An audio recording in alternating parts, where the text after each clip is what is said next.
Monday आ गया है, ठीक है ना। तो लेक्चर्स हमारे स्टार्ट करेंगे अभी हम। तो आज जो हमारा टॉपिक है वो है સ્ટોઇકિયોમેટ્રીના પાયાના સિદ્ધાંત। હવે પહેલા તો હું તમને સ્ટોઇકિયોમેટ્રી એટલે શું એ વાત કરી દઉં। તો સ્ટોઇકિયોમેટ્રી એટલે કે બેલેન્સિંગ। જો તમારી રિએક્શન માં લેફ્ટ સાઈડ જે પ્રક્રિયકો હોય છે અને રાઈટ સાઈડ જે નિપજો હોય છે એ જો બેલેન્સ હશે તો ઘણા બધા જથ્થાત્મક સંબંધના કેલ્ક્યુલેશનમાં એ તમને ઉપયોગમાં આવશે, જેને આપણે કઈ રીતે રિપ્રેઝન્ટ કરીશું? સ્ટોઇકિયોમેટ્રીથી। ઓકે, તો અહીંયા આપણે જોઈશું કે રાસાયણિક સૂત્રની એક મહત્વની વાત એ છે કે જ્યારે તેને સંતુલિત અવસ્થામાં લખવામાં આવે છે, ઓકે, ત્યારે તે મોલ, દળ, અણુઓ અને કદ માટે ઘણા બધા પ્રક્રિયકો અને નિપજો વચ્ચે જથ્થાકીય સંબંધ ધરાવે છે કે જેને આપણે શું કહીશું? સ્ટોઇકિયોમેટ્રી। હવે આપણે ગ્રીકમાં એની વાત કરી લઈએ તો ગ્રીકમાં એ શબ્દનો અર્થ માટે ઘટકનો માપન એ શબ્દ વપરાય છે, બરાબર છે। સંતુલિત રાસાયણિક સૂત્રને જથ્થાકીય માહિતી સાથે નીચે મુજબ દર્શાવી શકાય, જે આપણે હવે અભ્યાસ કરીશું। ફરીથી કહું છું કે ગ્રીક શબ્દના અર્થ માટે એનું શું નામ કહેવાય છે? ઘટકનું માપન। ઓકે, ચાલો એક ઉદાહરણ દ્વારા હવે હું તમને સમજાવીશ। પહેલા તો આ ગ્રીક મતલબ થશે ઘટકનું માપન, અથવા તો આનો ઉપયોગ શેના માટે થાય છે? જથ્થાત્મક સંબંધ માટે, બરાબર છે। હવે હું તમને એક ઉદાહરણ આપવા જઈ રહી છું, તે છે કેલ્શિયમ કાર્બોનેટ ની આપણે HCl સાથે પ્રક્રિયા કરીશું। તમને ખ્યાલ જ છે, તમે 10th સ્ટાન્ડર્ડમાં રિએક્શન શીખેલા છો। તો ધાતુના કાર્બોનેટ ઓકે ની એસિડ સાથેની પ્રક્રિયા તમને શું આપશે? 4 H2O CO2। ઓકે, ચાલો તો આપણે ડિસ્કસ કરીશું। સૌથી પહેલા તો આમાંથી CO2 વાયુ જો મુક્ત થઈ જાય તો બચશે શું? કેલ્શિયમ અને ઓક્સિજન। આનું જે વિઘટન છે એ કઈ રીતે થશે? H+ અને Cl- ની રીતે આનું વિઘટન થશે। હવે આપણે Ca+2 અને O-2, જો Ca+2 Cl- સાથે રિએક્શન કરશે, Ca+2 અને Cl- તો ક્ષાર બનાવશે CaCl2 કેલ્શિયમ ક્લોરાઇડ। H+O-2 સાથે રિએક્શન કરીને બનાવશે H2O, અને કાર્બોનેટ છે એટલે CO2 વાયુ તો મુક્ત થઈ ચૂક્યો છે, બરાબર છે। તો હવે આપણે જે આ રિએક્શન છે એને સંતુલિત અવસ્થામાં ફેરવવાનું છે। રિએક્શન સંતુલિત છે કે નહીં તે પહેલા જાણી લઈએ। Ca આ બાજુ 1 છે, અહીંયા 1 છે। CO3 કાર્બન કેટલા છે? 1 જ છે। ઓક્સિજન 3 છે, અહીંયા પણ 3 છે, પણ ક્લોરીન જે છે એ અહીં 2 છે અને અહીંયા 1 જ છે। તો આપણે પહેલા તો અહીંયા 2 લખી દઈએ, ચાલો। તો ક્લોરીન 2 થઈ ગયા, હાઇડ્રોજન પણ 2 થઈ ગયા, બરાબર છે। સો હવે રિએક્શન આપણી બેલેન્સ છે, ચેક કરી લઈએ। Ca1 carbon 1, oxygen both side 3, hydrogen both side 2 and chlorine both side 2। Yes, તો રિએક્શન જે છે આપણી એ સંતુલિત અવસ્થામાં આવી ગઈ છે। હવે આપણે જો આને મોલના સ્વરૂપમાં રિપ્રેઝન્ટ કરવી છે, જો આપણે એને મોલના સ્વરૂપમાં રિપ્રેઝન્ટ કરીશું, દળના સ્વરૂપમાં રિપ્રેઝન્ટ કરીશું અને કદના સ્વરૂપમાં પણ રિપ્રેઝન્ટ કરીશું STP પર, બરાબર છે। ચાલો બધું જોઈ લઈએ આપણે 1 by 1। તો આનો સહગુણક 1 હોવાથી એના મોલ પણ થશે 1। આ કેટલા મોલ થશે? 2। આનો 1 1 1। ઓકે, જો 1 મોલ હોય તો તેનું ગ્રામમાં વજન કેટલું થશે? Ca નું 40, કાર્બનનું 12 અને ઓક્સિજનનું કેટલું? 16 48, 48 + 12 60 અને કેલ્શિયમના 40 એટલે કે 100 ગ્રામ। ઓકે, આના માટે 2 ગુણ્યા 35.5 ક્લોરીનનું અને આનું 1 એટલે 2 ગુણ્યા 36.5 કેટલા થશે? 36 દુ 72 અને 0.5 ગુણ્યા 2 1 એટલે થશે 73 ગ્રામ. ઓકે, 35.5 ગુણ્યા 2 71 71 અને 40 કેટલા થશે? પહેલા તો 70 અને 40 કેટલા થશે? 110 એટલે આ થઈ જશે 111 ગ્રામ. ઓકે, પાણીના થશે 18 અને 16 દુ 32 ને 10 42 અને 2 કેમ કે 32 વત્તા 12 એટલે આ થઈ જશે 44 ગ્રામ. તો ગ્રામમાં આપણને બધા વજન મળી ગયા. બરાબર છે?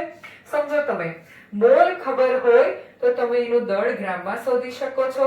ચાલો, કદ એસટીપી પર મતલબ કે આ અહીંયા એક તમને અસર સમજવામાં આવ્યું છે કે જ્યારે તાપમાન અને દબાણ સ્ટાન્ડર્ડ પરિસ્થિતિમાં હોય એટલે કે તાપમાન 273 કેલ્વિન અને દબાણ 1 બાર અથવા તો 1 વાતાવરણ, ત્યારે જ તમે આ કદ શોધી શકશો.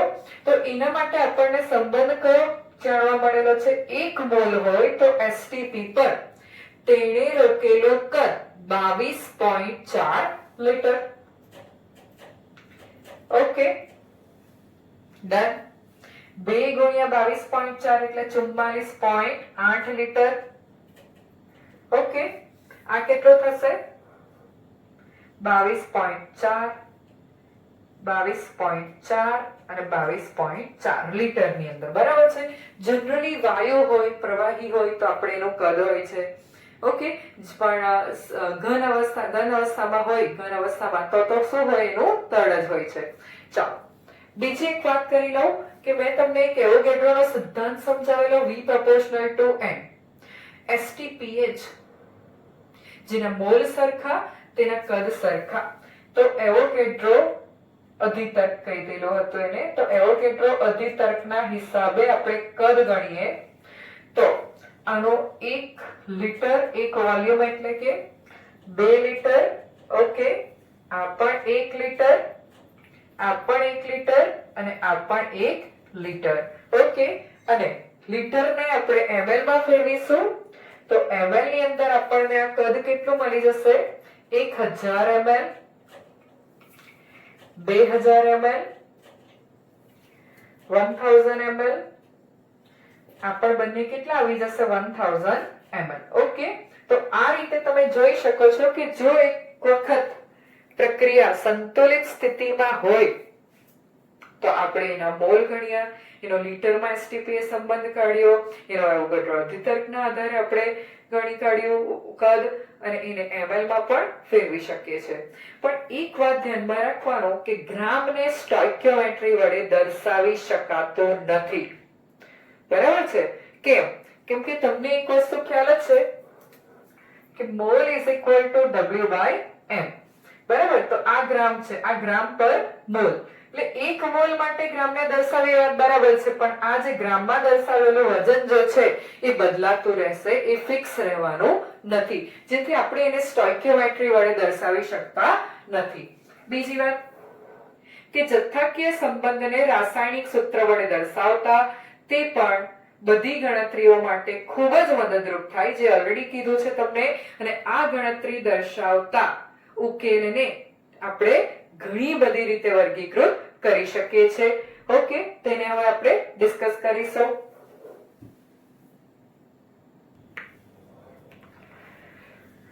તો જથ્થાત્મક સંબંધ છે એને આપણે 3 રીતે રજૂ કરી શકીએ છીએ. પહેલું છે દળ અને દળ સંબંધ. એટલે શું કે સમજો કે તમારા પ્રક્રિયકો 2 છે અને એક પ્રક્રિયકનો તમે દળ જાણતા હો તો તમે બીજા પ્રક્રિયકનો દળ અથવા તો નિપજનો દળ શોધી શકો છો.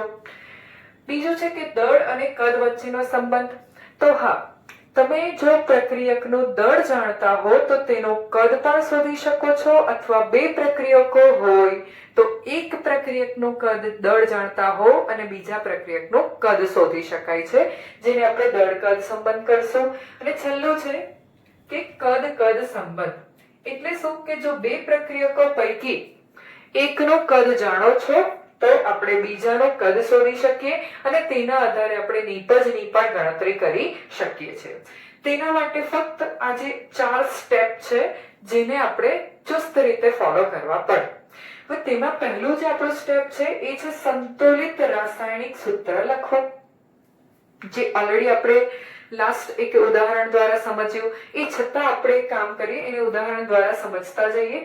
સમજો કે હું લખું છું N2 વત્તા H2. ઓકે, શું બનાવે છે? NH3 ammonia. હા, મારે આને બેલેન્સ કરવું હોય તો 2 નાઇટ્રોજન હોવાથી પહેલા તો હું અહીંયા લખી દઈશ કેટલા? 2. ત્યારબાદ તમે જોશો કે હાઇડ્રોજન થઈ જાય છે 3 2 6. તો અહીંયા મારે લખવું પડશે 3.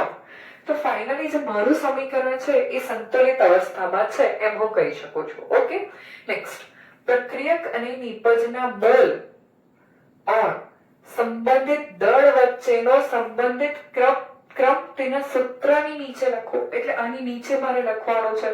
તો મોલ મારે લખવા હોય તો કેટલા લખાશે મોલ મારા? આનો સહગુણક 1 છે, આનો સહગુણક 3 છે અને આનો સહગુણક 2 છે. ચાલો, હવે દળ મારે ગ્રામમાં દર્શાવવું હોય તો 1 નાઇટ્રોજન નો 14 એટલે 2 નાઇટ્રોજન નો થશે 28. ઓકે, 1 હાઇડ્રોજન નો 1 એવા 3 2 ને 6 એટલે કે 6 ગ્રામ થઈ ગયું. બરાબર છે. ત્યારબાદ 14 ને 3 17 17 2 34 ગ્રામ. તો આ રીતે મેં ગ્રામમાં દર્શાવી શકું છું, મોલમાં પણ દર્શાવી શકું છું.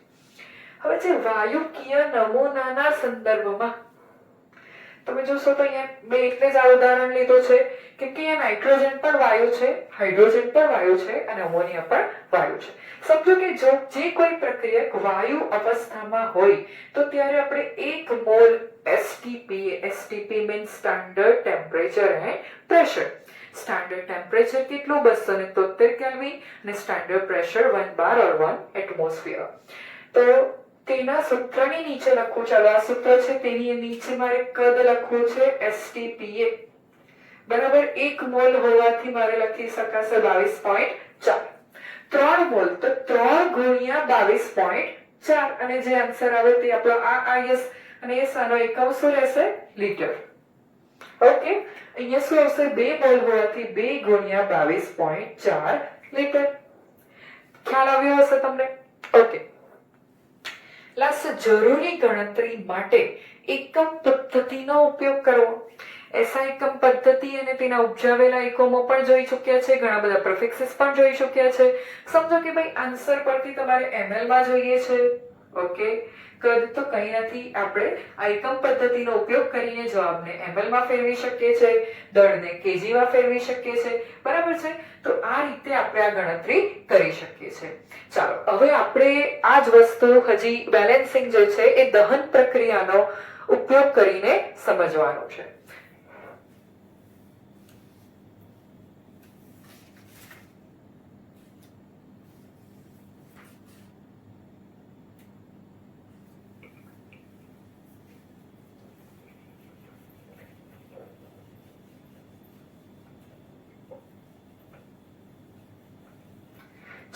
દહન થવું એટલે શું? દહન મીન્સ કે ઓક્સિજનની હાજરીમાં બળવું. બરાબર છે. સમજો કે હું હાઇડ્રોકાર્બનનું ઉદાહરણ લઈ લઉં છું. આને કેવી પ્રક્રિયા કહેવાય એ તમને જણાવું. આને કહેવાય છે કોમ્બ્યુશન પ્રક્રિયા. કોમ્બ્યુશન પ્રક્રિયા. કેમ કે દહનને ઇંગ્લિશમાં કહેવાય છે કમ્બશન. ઓકે, તો કોમ્બ્યુશન પ્રક્રિયા અથવા તો કમ્બશન ઇંગ્લિશમાં, ચાલો હું લખીને સમજાવી દઉં છું, કમ્બશન. અને આને ગુજરાતીમાં કહેવાશે કમ્બ્યુશન. પ્રોનાઉન્સિએશન ઇઝ કમ્બશન, પણ તમને વર્ડ સમજાય છે એટલા માટે લખું છું. ચાલો, તો હું મિથેનનું ઉદાહરણ લઈ લઉં છું હાઇડ્રોકાર્બનની દહન પ્રક્રિયા માટે અને તેની ઓક્સિજનની હાજરીમાં દહન કરી. સમજો કોઈ પણ હાઇડ્રોકાર્બન હોય, તે પછી આલ્કેન હોય, આલ્કીન હોય કે આલ્કાઇન હોય, ઓક્સિજનની હાજરીમાં કાર્બનનું દહન આપશે CO2 વાયુ અને હાઇડ્રોજનનું દહન તમને આપી દેશે H2O વાયુ. બરાબર છે. હવે વાત આવશે શું? તો આના સ્ટેપ્સ એમ છે કે સૌ પ્રથમ કાર્બનને સંતુલિત કરવા. ઓકે, તો આ બાજુ કાર્બન કેટલા છે? 1, અહીંયા પણ 1 છે. ઓલરેડી કાર્બન સંતુલિત છે. ચલો, તો તેના બાદ સ્ટેપ 2 છે કે હવે પછી હાઇડ્રોજનને સંતુલિત કરવા. તો અહીંયા કેટલા હાઇડ્રોજન છે? 4. જ્યારે અહીંયા 2 છે એટલે જો હું સહગુણક એડ કરી દઉં 2, તો અહીંયા મારા હાઇડ્રોજન પણ કેટલા થઈ જશે? 2 થઈ જશે. બરાબર છે. ત્યારબાદ આવશે કે ભાઈ હાઇડ્રોજન અને કાર્બન જો સંતુલિત થઈ ગયા હોય તો તમારે ઓક્સિજનને સંતુલિત કરવા.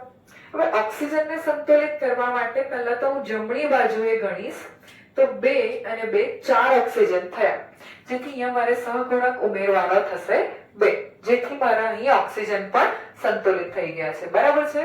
બીજી વાત કે હવે હું 2 કાર્બન વાળું એક ઉદાહરણ લઈ લઉં છું, C2H6 એટલે શું થશે? ઇથેન. આ શું હતું? મિથેન. તો મિથેનનું દહન તમને 1 મોલ CO2 અને 2 મોલ પાણી આપે છે. ઇથેનનું દહન કરીશું, ડેફિનેટલી એક વસ્તુ ફિક્સ છે કે નીપજ મળશે CO2 અને H2O. ઓકે, કાર્બન 2 હોવાથી અહીંયા પહેલા તો 2 કરી દઉં, હાઇડ્રોજન 6 હોવાથી અહીંયા 3 કરી દઉં, તો 3 દુ 6 અને 3 સોરી 2 દુ 4 અને 3 7 ઓક્સિજન છે. તો અહીંયા તમે લખી શકો છો 7/2. બરાબર. O2 છે. બરાબર છે. O2 છે એટલે કે 7 દુ 14 કરશો અને 14 ભાગ્યા 2 એટલે 7 આવવાનો છે. તો આ તમને ઈઝી રહેશે. ચાલો એક આપણે લઈ લઈએ આલ્કીન નું ઉદાહરણ. બરાબર છે. ઇથિન લઈ લઈએ, C2H શું આવશે? ફ્લોર. આની ફોર્મ્યુલા તમને ખ્યાલ છે, CnH2n + 2. આ આવશે CnH2n. ઓકે, તો આને હું ઓક્સિજનની હાજરીમાં દહન કરાવીશ, મળશે મને CO2 અને H2O. 2 કાર્બન છે એટલે અહીંયા 2 કરી દઈશ, 4 હાઇડ્રોજન હોવાથી અહીંયા પણ 2 કરી દઈશ, 2 દુ 4 અને 2 6 હોવાથી અહીંયા કરી દઈશ 3. તો ભાઈ આલ્કેન જોઈ લીધું. એક ઉદાહરણ લઈ લઈશું આપણે આલ્કાઇનનું પણ. Formula CnH2n -2. એટલે 2 કાર્બન લીધા હોય તો ડબલ 4 થાય ને 4 માંથી 2 માઈનસ કરશો તો પાછા આવી જશે 2. ચાલો એની ઓક્સિજનની હાજરીમાં દહન કરીશું, મળશે CO2 + H2O. કાર્બન 2 હોવાથી અહીંયા પહેલા 2, હાઇડ્રોજન 2 છે જે ઓલરેડી બેલેન્સ છે, 2 દુ 4 ને 5 હોવાથી અહીંયા કરીશું 5/2, 5 દુ 10 ભાગ્યા 2 5, જેથી ઓક્સિજન પર તમારા અહીં બેલેન્સ છે. તો ભાઈ આ તો એક ઉદાહરણ આપ્યું હતું. તો આ રીતે આપણે સ્ટોઇકિયોમેટ્રીમાં ઘણું બધું જોવાનું છે. સ્ટોઇકિયોમેટ્રીમાં આપણે મોલ સાથે સાંકળીને અમુક ક્વેશ્ચન સોલ્વ કરીશું, દળ શોધવાના ક્વેશ્ચન સોલ્વ કરીશું અને કદ શોધવાના ક્વેશ્ચન પણ સોલ્વ કરીશું. બરાબર છે. તે ખૂબ જ ઇમ્પોર્ટન્ટ થશે તમારા JEE અને NEET માટે. બરાબર છે.